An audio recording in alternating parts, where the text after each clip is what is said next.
Hello everyone. आजच्या लेक्चरमध्ये आपण पास्ट टेन्स आणि भूतकाळातील वाक्य कशी ट्रान्सलेट करायची इंग्लिशमध्ये हे बघणार आहोत. तर बोर्डवर काही वाक्य आहे. Let's go one by one. First one is आज मी 7 वाजता घरी आलो.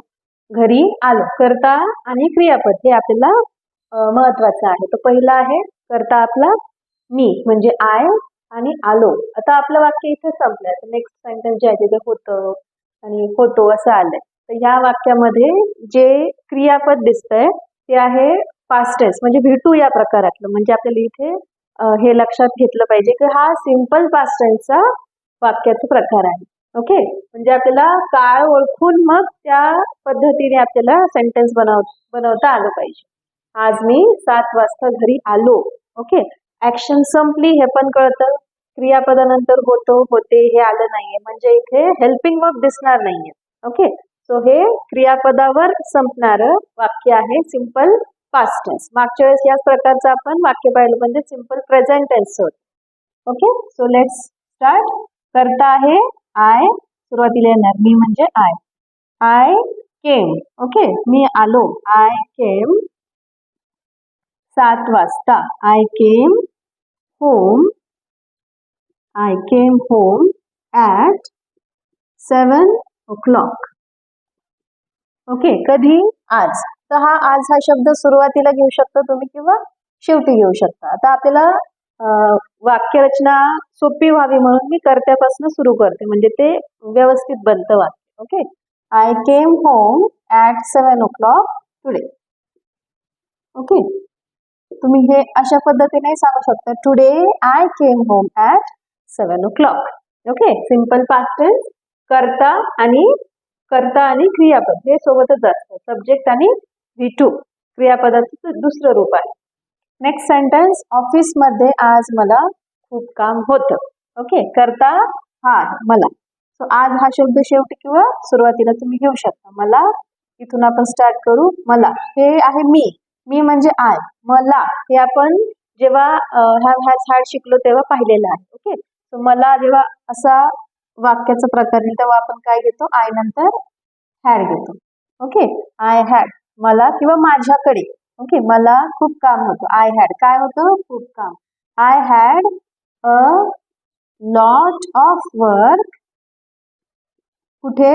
ऑफिसमध्ये. At the office. At the office.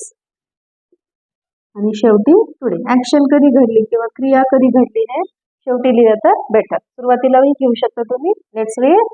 I had a lot of work at the office today किंवा today I had a lot of work at the office. Okay, next sentence. दुपारच्या जेवणाच्या वेळेत सुद्धा मी काम करत होतो. करता तोच आहे, काम करत होतो. आता हा वाक्याचा प्रकार कसा आहे मी बऱ्याचदा सांगते. जेव्हा क्रियापद त वर संपतं, क्रियापदाची शेवटी जेव्हा त येतं तेव्हा ING लागतो. ओके, मग हे पटकन ओळखता आलं पाहिजे. हा पास्ट कंटिन्युअस टेन्सचा प्रकार आहे. दुपारच्या जेवणाच्या वेळात. आपण कर्त्यापासून सुरू करूया. आय काम करत होतो. आय नंतर वॉज येतं helping verb. I was working. काम करत होतो साठी वर्किंग. I was working. दुपारच्या जेवणाच्या वेळेत सुद्धासाठी काय येईल? आय वॉज वर्किंग इवन म्हणजे सुद्धा. During lunch break. Okay, I was working even during lunch break. Next. त्यानंतर मला 2 महत्वाच्या मीटिंग होत्या. म्हणजे लंच ब्रेक नंतर. त्यानंतर मला 2 महत्वाच्या मीटिंग होत्या. आफ्टर दॅट मला. ओके, मला हा शब्द इथे पुन्हा आला म्हणजे हे सेमच आहे. After that I had. इथे सुद्धा तेच आलंय. आय हॅड म्हणजे मला पास्ट टेन्स मध्ये आलं तर आपण आय हॅड घेतो. माझ्याकडे असेल तरी सेम येणार. आफ्टर दॅट आय हॅड 2 महत्वाच्या meeting. 2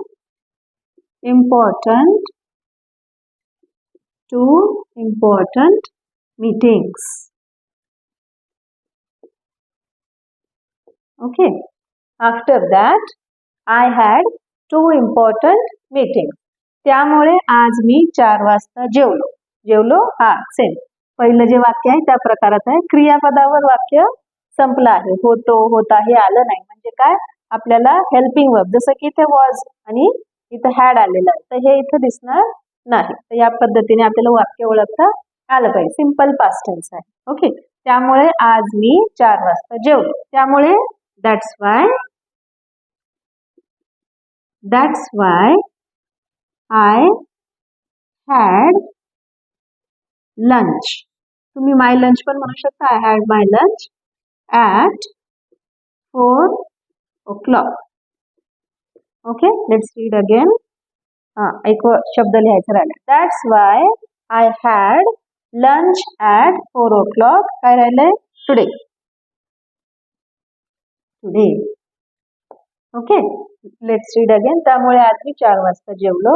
that's why I had lunch at 4 o'clock today.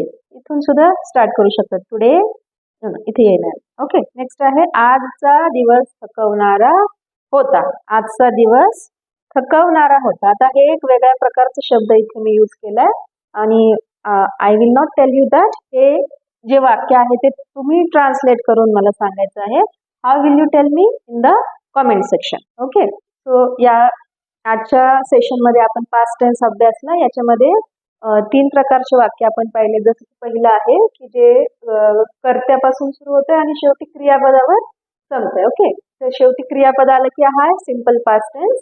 शेवटी जर करत होतो, जर इथे क्रियापदाला त लागून नंतर होतो, होता जर असं आलं तर ते कंटिन्युअस टेन्सचं एक्झाम्पल आहे. त्याच्यानंतर हे मला किंवा माझ्याकडे या प्रकारचे वाक्य आपण आधी पाहिले. हे एक अजून वेगळ्या प्रकारचं वाक्य आहे जे आपण हेल्पिंग वर्ब यूज करतोय नंतर वर्ब येत नाही. तर याला सिंपल पास्ट टेन्सही कन्सिडर केलं जातं. नंतर हेल्पिंग वर्ब हे स्वतःच मेन वर्बचं काम करतो. आणि या प्रकारच्या वाक्यांमध्ये आपल्याला काळ ओळखणं खूप महत्त्वाचं असतं. These type of sentences are used. हे मोठ्या प्रमाणात आपल्या रोजच्या जीवनात आपण यूज करत असतो. त्यामुळे हे जास्त चांगल्या पद्धतीने अभ्यासणं गरजेचं आहे. ओके.